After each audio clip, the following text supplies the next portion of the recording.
ಶ್ರೀ ಸಲ್ಲಾಪುರದಮ್ಮ ದೇವಸ್ಥಾನ ಸೇವಾ ಟ್ರಸ್ಟ್, ಬೆಂಗಳೂರು ದಕ್ಷಿಣ ರಾಮನಗರ ಜಿಲ್ಲಾ ಮಡಿವಾಳ ಮಾಚಿದೇವರ ಸಂಘ, ಮಡಿವಾಳರ ಖಡ್ಗ ಕನ್ನಡ ಮಾಸಪತ್ರಿಕೆ ಇವರ ಸಂಯುಕ್ತಾಶ್ರಯದಲ್ಲಿ ಉಚಿತ ವಧೂವರ ಸಮಾವೇಶ ನಡೆಸಿ ನಮ್ಮ ಮಾಧ್ಯಮಗಳ ಜೊತೆ ಮಾತನಾಡಿದರು.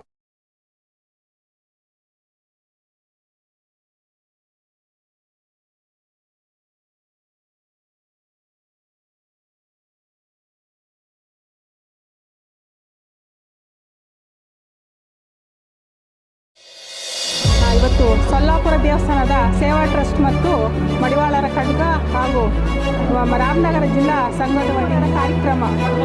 ಈ ಥರ ಒಂದು ಕಾರ್ಯಕ್ರಮ ಮಾಡಬೇಕಾದ್ರೆ ಏನಂತಂದರೆ ಎಲ್ರಿಗೂ ಉಚಿತವಾಗಿ ಅಂತ ಹೇಳ್ತವ್ರೆ. ನಾನು ಬಂದಮೇಲೆ ನನಗೆ ಗೊತ್ತಾಯಿತು ಉಚಿತವಾಗಿ ಅಂತ. ಈಗ ಎಲ್ರಿಗೂ ಗೊತ್ತು, ವಾಟ್ಸಪ್ ಗ್ರೂಪುಗಳಲ್ಲಿ ಹುಡುಗ ಹುಡುಗಿ ಫೋಟೋಸ್ ಸಾವುಕಾರಗಳು ಫೀಸ್ ಕೇಳ್ತಿರ್ತಾರೆ. ಯಾಕಂತಂದ್ರೆ ನನ್ನ ಅನುಭವ, ನಾನು ಒಂದು 2 ವರ್ಷದಿಂದ ನಮ್ಮ ಅಕ್ಕ ಮಗಳಿಗೆ ಹಿಂಗೆ ಹುಡುಗಿ ನೋಡಿದೆ, ಹುಡುಗ ಬೇಕು ಅಂತ ಅದು ಇದು ಅಂತ ನನಗೆ ಅನುಭವ ತುಂಬ ಆಗಿ. ತಂದೆ ತಾಯಿ ಪರಿಸ್ಥಿತಿ ಹೇಗಿದೆ ಅಂತಂದರೆ, ಈಗ ಒಂದು ಹುಡುಗ ನೋಡ್ಬೇಕಾದ್ರೆ ಅದೆಷ್ಟು ಖರ್ಚು ಮಾಡಬೇಕು ಬ್ರೋಕರ್ಗಳಿಗೆ ಫೀಸು ಅಂತ ಹೇಳ್ಬಿಟ್ಟು, ಆದ ಕಾರಣ ಈ ದಿನ ಈಗ ಈ ಕಾರ್ಯಕ್ರಮ ಉಚಿತ ಸಂತೋಷವಾಯಿತು.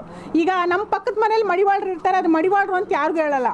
ಆದರೆ ಮದುವೆಗೆ ಹುಡುಗ ಆಗಲಿ ಹುಡುಗಿ ಆಗಿ ವಯಸ್ಸಿಗೆ ಬಂದು ಅವಾಗ ಹೇಳ್ತಾರೆ ಮಡಿವಾಳರು ಅಂತ. ಇದೆಲ್ಲ ಸಮಸ್ಯೆಗೆ ನಾವು ಕೇಳ್ತಾನೆ. ದಯವಿಟ್ಟು ಇಂಥ ಉಪಯೋಗವನ್ನು ಸದುಪಯೋಗಪಡಿಸ್ಕೊಂಡು ಈಗ ನೀವು ಕೊಡೋ ಅಪ್ಲಿಕೇಶನ್ಸ್ನ ಇದೇ ರೀತಿ ನಾವು ಸುಮ್ಮನೆ ತಗೊಂಡೋಗಿ ಮನೆಗೆ ಇಟ್ಕೊಳ್ಳೋಕ್ಕಾಗಲ್ಲ. ದಯವಿಟ್ಟು ಒಂದು ಗ್ರೂಪ್ ಮಾಡಿ, ಗ್ರೂಪ್ ಮೂಲಕವಾಗಿ ಮಾಹಿತಿ ಕೊಡಿ. ಯಾರು ಏಜ್ ಪ್ರಕಾರ ಮತ್ತು ಎಜುಕೇಷನ್ ಪ್ರಕಾರ ಸೆಟ್ ಮಾಡಿ ತಂದೆ ತಾಯಿಗೆ ಫೋನ್ ಮಾಡಿ ದಯವಿಟ್ಟು ಕಾಂಟ್ಯಾಕ್ಟ್ ಕೊಡ್ತೀರಿ. ಯಾಕಂದರೆ ಈ ಕಾರ್ಯಕ್ರಮ ಮುಗಿದ್ಮೇಲೆ ಎಲ್ಲ ಸುಮ್ಮನೆ ಆಗ್ಬಿಡ್ತಾರೆ. ಈ ಥರ ಕಾರ್ಯಕ್ರಮಗಳು ನಾವು ತುಂಬ ನೋಡಿದ್ದೀವಿ. ಅದರಿಂದ ನಾನು ಎಲ್ರಿಗೂ ಒಂದು ಅಡ್ವೈಸ್ ಮಾಡ್ತಾ ಇದ್ದೀನಿ. ಈ ಕಾರ್ಯಕ್ರಮ ಮುಗಿದ್ಮೇಲೆ ನಿರತವಾಗಿ ಎಲ್ಲರ ಕಡೆ ಕಾಂಟ್ಯಾಕ್ಟ್ ಇರ್ರಿ.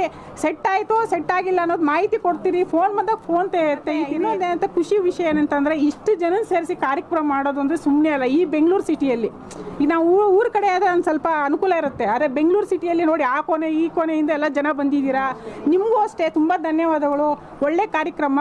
ಮುಂದಿನದಲ್ಲಿ ನೀವು ಬಂದಿರೋ ಒಂದು ಉದ್ದೇಶಕ್ಕೆ ಒಳ್ಳೇದಾಗಲಿ ಅಂತ ಹೇಳಿ ಮಾಚಿದೇವರ ಪಾದಕ್ಕೆ ನಮಸ್ಕಾರವನ್ನು ಮಾಡುತ್ತಾ ನಾನೊಂದು 2 ಮಾತಾಡೋಕ್ಕೆ ಇಷ್ಟಪಡ್ತೀನಿ. ಈಗ ನಮ್ಮ ಮಯೂರಿ ಮೇಡಮ್ ಅದು ಒಂದು ಮಾತಾಡೋದು, ಈ ಥರ ಕಾರ್ಯಕ್ರಮಗಳು ತುಂಬ ಕಾರ್ಯಕ್ರಮಗಳು ಆಗ್ತವೆ, ಅದನ್ನು ಫಾಲೋ ಮಾಡಲ್ಲ ಅಂತ ಹೇಳಿದ್ದಾರೆ. ನಾವು ಆ ರೀತಿ ಮಾಡ್ತಾ ಇಲ್ಲ. ನಾವೊಂದು ಸಮಿತಿ ಅಂತ ಮಾಡ್ಕೊಂಡಿದ್ದೀವಿ. ಈ ಕಾರ್ಯಕ್ರಮ ಆದಮೇಲೆ ಒಂದು ಸಮಿತಿ ಅಂತ ಮಾಡ್ಕೊಂಡು ನಾವು ಇಲ್ಲಿ ಏನು ಅಪ್ಲಿಕೇಶನ್ ಕೊಟ್ಟಿದ್ದೀರೋ ಆ ಅಪ್ಲಿಕೇಶನ್ಗಳನ್ನ ನಾವು ವೆರಿಫಿಕೇಷನ್ ಮಾಡ್ಕೊಂಡು ಫೋನ್ ಮಾಡಿ ಅದನ್ನು ಫಾಲೋಅಪ್ ಮಾಡ್ತೀವಿ. ದಯವಿಟ್ಟು ನೀವು ನಮಗೆ ಸಹಕಾರ ಮಾಡಿ. ಶ್ರೀ ಸಲ್ಲಾಪುರ ದೇವಸ್ಥಾನ ಟ್ರಸ್ಟ್ನ ವತಿಯಿಂದ ಈ ಮಡಿವಾಳ ಜನಾಂಗ ಪಾರ್ಟಿಗಳನ್ನ ಉಚಿತವಾಗಿ ಕೊಡ್ತಾ ಇದ್ದೀವಿ. ದಯವಿಟ್ಟು ಈ ಸದುಪಯೋಗನೆಲ್ಲ ಬಳಸ್ಕೊಳ್ಳಿ. ಮುಂದಿನ ದಿನಗಳಲ್ಲಿ ನಿಮ್ಮ ಅಕ್ಕಪಕ್ಕದವ್ರಿಗೆ ಹೇಳಿ. ಇದನ್ನು ನಾವು ಅನೌನ್ಸ್ ಮಾಡಿ 1 ತಿಂಗಳಾಯಿತು. 1 ತಿಂಗಳಿಂದ 10 ಕಾರ್ಯಕ್ರಮಗಳು ಬುಕ್ ಆಗಿದೆ. ಕಳೆದ ಶನಿವಾರ ಭಾನುವಾರ ಒಂದು ಮದುವೆ ಆಗಿದೆ ಇಲ್ಲಿ. ದಯವಿಟ್ಟು ನಿಮ್ಮ ಅಕ್ಕಪಕ್ಕದವ್ರಿಗೆ ತಿಳಿಸಿ ಈ ಥರ ಪಾರ್ಟಿಯಲ್ಲಿದೆ, ಬಳಸ್ಕೊಳ್ಳಿ ಅಂತ. ನಾವು ನಮ್ಮ ಮಡಿವಾಳ ಜನಾಂಗದಲ್ಲಿ ಹುಟ್ಟಿರೋದಕ್ಕೆ ನಾನು ಹೆಮ್ಮೆ ಪಡ್ತೀನಿ. ದೇವ್ರು ನಮ್ಗೆ ಏನೋ ಕೊಟ್ಟಿರೋದ್ರಲ್ಲಿ ನಮ್ಮ ಜನಾಂಗಕ್ಕೆ ಏನಾದರೂ ಮಾಡಬೇಕು ಅಂತ ಆಸೆಯಿಂದ ನಾನು ಮಾಡ್ತಾ ಇದ್ದೀನಿ. ನೀವು ಅಷ್ಟೇ ನಿಮ್ಮ ಶಕ್ತಿ ಅನುಸಾರ ನಮ್ಮ ಜನಾಂಗಕ್ಕೆ ಏನಾದರೂ ಮಾಡಿ. ನಮ್ಮ ಜನಾಂಗದವ್ರು ಏನೇನು ಬಿಸ್ನೆಸ್ ಇರುತ್ತೋ ನಮ್ಮ ಜನಾಂಗದವ್ರಿಗೆ ಬಿಸ್ನೆಸ್ ಕೊಡಿ. ಹಾಗೇನಾಗುತ್ತೆ, ನಮ್ಮ ಜನಾಂಗ ಒಂದು ಇಂಪ್ರೂವ್ಮೆಂಟ್ ಆಗುತ್ತೆ. ನೀವು ದಯವಿಟ್ಟು ಈ ಕಾರ್ಯಕ್ರಮಕ್ಕೆ ಬಂದಂತೆ ಎಲ್ಲರಿಗೂ ಇಷ್ಟಪಡ್ತೀನಿ. ನನ್ನ ಹೆಸರು ವೆಂಕಟರಾಮಯ್ಯ ಅಂತ, ಕರ್ನಾಟಕ ರಾಜ್ಯ ಮಡಿವಾಳರ ಸಂಘದ ಕಾರ್ಯದರ್ಶಿ. ನಾನು ಈ ಕಾರ್ಯಕ್ರಮಕ್ಕೆ ಬಂದಿರೋದು ತುಂಬ ಸಂತೋಷ. ಈ ಕಾರ್ಯಕ್ರಮ ಆಯೋಜನೆ ಮಾಡಿರೋರಿಗೆ ಮೊದಲನೇದಾಗಿ ಕೃತಜ್ಞತೆ ಹೇಳ್ತಾ ಇದ್ದೀನಿ. ಯಾಕಂದರೆ ನಮ್ಮ ಸಮಾಜ ಸಣ್ಣ ಸಮಾಜ ಮಡಿವಾಳ ಸಮಾಜದಲ್ಲಿ ಇತ್ತೀಚಿನ ದಿನಗಳಲ್ಲಿ ಹೆಣ್ಣು ಮಕ್ಕಳು ತುಂಬ ಓದ್ತಾ ಇದ್ದಾರೆ.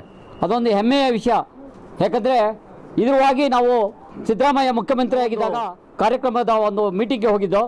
ಅಲ್ಲಿ ಹೇಳಿದ್ರು ಎಲ್ಲ ಜಾತಿಗಿಂತ 6ನೇ ಸ್ಥಾನದಲ್ಲಿ ನಮ್ಮ ಮಡಿವಾಳ ಜನಾಂಗದ ಮಕ್ಕಳು ಓದ್ತಾ ಇದ್ದಾರೆ ಅನ್ನೋದು ಒಂದು ಹೆಮ್ಮೆಯ ವಿಷಯವಾಗಿ ಹೇಳಿದ್ದಾರೆ. ದಯವಿಟ್ಟು ಎಲ್ಲರಿಗೂ ಇದು ಸಂತೋಷದ ವಿಷಯ.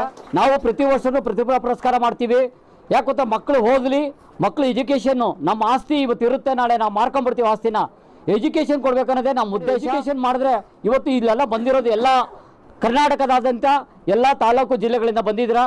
ಎಲ್ಲರಿಗೂ ತುಂಬ ಧನ್ಯವಾದ. ಈ ಕಾರ್ಯಕ್ರಮ ಆಯೋಜನೆ ಮಾಡಿದಂತಹ ಶಿವಕುಮಾರ್ ಮತ್ತು ಮಡಿವಾಳ ಖಡ್ಗ ಚಂದ್ರಶೇಖರ್ ಹಾಗೂ ನಮ್ಮ ಇಲ್ಲೇ ನಡೆದಿದ್ದಂಥ ಎಲ್ಲ ಮಡಿವಾಳ ಬಂಧುಗಳಿಗೂ ಕೃತಜ್ಞತೆಗಳು. ಸದುಪಯೋಗನ ನಾವು ಉಪಯೋಗಿಸ್ಕೊಬೇಕು. ಯಾಕಂದರೆ ನಮ್ಮ ಮಕ್ಕಳುಗಳು ಓದಿರ್ತಾರೆ, ಹೆಣ್ಣು ಸಿಗಲ್ಲ ಗಂಡು ಸಿಗಲ್ಲ. ಮತ್ತು ಇನ್ನೊಂದು, ನೀವು ಯಾರು ಬೇಜಾರು ಮಾಡ್ಕೊಂಡು ಒಂದು ಮಾತಾಡ್ತೀನಿ, ಹೆಮ್ಮೆಯಿಂದ ಹೇಳ್ಕೊಡ್ರಿ. ಉದಾಹರಣೆ ಹೆಮ್ಮೆ ಅಂತ ಹೇಳ್ಕೊಳಲ್ಲ. ನಾನು ಉದಾಹರಣೆ ಕೊಡ್ತೀನಿ. HCLಗೆ 900 ಜನ ಇದೆ. ಒಂದ್ರೇಗೆ 900 ಜನ ಮಡಿವಾಳರಿದ್ದಾರೆ. ಅವರು ಮಡಿವಾಳರು ಅಂತ ಹೇಳ್ಕೊಳಲ್ಲ. ತನ್ನ ಮಕ್ಕಳು ಮದುವೆ ಮಾಡ್ಬೇಕಾದ್ರೆ ನಾವು ಮಡಿವಾಳರು, ಒಂದು ಹೆಣ್ಣು ಹುಡುಕು, ನಾವು ಮಡಿವಾಳರು, ಒಂದು ಗಂಡು ಹುಡುಗಿಂದ ಮಡಿವಾಳರು ಅಂತ ಹೇಳ್ಕೊಳ್ರಿ ದಯವಿಟ್ಟು. ಫಸ್ಟು ಹೆಣ್ಣು ಸಿಗುತ್ತೆ, ನೀವು ನಮ್ಮ ಒಂದು ಕುಟುಂಬದಲ್ಲಿಗೆ ಯಾವ್ದಾನ ಒಂದು ಫಂಕ್ಷನ್ ಆದಾಗ ಮಕ್ಳು ಕರ್ಕೊಂಡು ಆ ಕುಟುಂಬ ಸಮೇತರಾಗಿ ಆ ಫಂಕ್ಷನ್ ಹೋಗಿ ಮಕ್ಳನ್ನ ಬಿಟ್ಬಿಡ್ತೀರಾ, ದೊಡ್ಡವ್ರು ಯಾರೋ ಒಬ್ರು ಹೋಗ್ತೀರಾ ಫಂಕ್ಷನ್ ಮುಗಿಸ್ಕೊತೀರಾ, ಅದು ಸೌಮ್ಯತ ಅಲ್ಲ.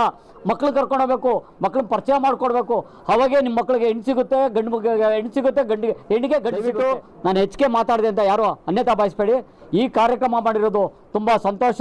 ಯಾಕಂದರೆ ಈ ಕಾರ್ಯಕ್ರಮ ಈ ಚೌಟ್ರಿ ಕೊಟ್ಟಿರೋರು ಹನುಮಂತಪ್ಪ ಮತ್ತು ಕೃಷ್ಣಪ್ಪ ಅವರು ನಿಜವಾಗ್ಲೂ ಸೊಲ್ಲಾಪುರದ ನಮ್ಮ ದೇವಸ್ಥಾನದ ಅರ್ಚಕರಾದಂಥ ಹನುಮಂತಣ್ಣವರು ಮತ್ತು ನಮ್ಮ ಸವಿತಾ ಕೃಷ್ಣ ಅವರವರು ಮಾಜಿ BBMP ಸದಸ್ಯರಾಗಿದ್ದರು.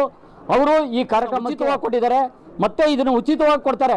ಮಡಿವಾಳ ಬಂಧುಗಳಿಗೆ ಸಣ್ಣ ಕಾರ್ಯಕ್ರಮಕ್ಕೆ 150ರಿಂದ 100 ಜನ, 200 ಜನದೊಳಗೆ ನಾಮಕರಣ ಆಗಿರ್ಬೋದು, ಬರ್ತಡೇ ಆಗಿರ್ಬೋದು, ಎಂಗೇಜ್ಮೆಂಟ್ ಆಗಿರ್ಬೋದು, ಮತ್ತೊಂದಕ್ಕೆ ಇದು ಉಚಿತವಾಗಿ ಕೊಡ್ತಾರೆ. ಮತ್ತು ಉಚಿತವಾಗಿ ಅವರಿಗೆ ಊಟದ ವ್ಯವಸ್ಥೆನ ಮಾಡ್ತಾ ಇದ್ದಾರೆ. ಇದು ಹೆಮ್ಮೆ ನಮ್ಮ ಕೃಷ್ಣಣ್ಣ ಮತ್ತು ಹನುಮಂತಣ್ಣ, ನೀವೆಲ್ಲರೂ ಉಪಯೋಗಿಸ್ಕೊಳ್ಳಿ. ಇದು ಉಚಿತವಾದ ನಿಮ್ಮ ಒಂದು ಸಮುದಾಯ ಭವನ ಅಂತ ತಿಳ್ಕೊಳ್ಳಿ. ಯಾಕಂದರೆ ಈ ಸಮುದಾಯ ಭವನಿಗೆ ಯಾವುದೇ ರೀತಿ ನೀವು ದುಡ್ಡು ಕೊಡಬೇಕಾಗಿಲ್ಲ, ಸರ್ವಿಸ್ ಚಾರ್ಜ್ ಅಂತೇಳಿ ಮಾತ್ರ, ಊಟ ಫ್ರೀ. ಇದೇ ನೋಡಿ, ನಾವು 2-3 ಕಾರ್ಯಕ್ರಮ ಮಾಡಿದೆ. ನಾವು ಪ್ರತಿಭಾ ಪುರಸ್ಕಾರಕ್ಕೆ ಇದೇ ಹನುಮಂತಣ್ಣನವರು ಫ್ರೀಯಾಗಿ 100,000 ಜನಕ್ಕೆ ಊಟದ ವ್ಯವಸ್ಥೆ, ಪ್ರತಿ ಕಾರ್ಯಕ್ರಮಕ್ಕೂ ಇವರು ಹೇಳ್ತಾರೆ. ತುಂಬ ಧನ್ಯವಾದಗಳು. ಮತ್ತು ಈ ಕಾರ್ಯಕ್ರಮ ಮಾಡಿರೋದಕ್ಕೆ ನನ್ನ ಸಂತೋಷವಾಗಿ ಹೇಳ್ತಾ ಇದ್ದೀನಿ. ನಿಮ್ಮೆಲ್ಲರಿಗೂ ಒಳ್ಳೇದಾಗಲಿ. ದೇವರು ಮಾಚಿ ದೇವರು ನಿಮ್ಗೆ ಒಳ್ಳೇದು ಮಾಡಿ.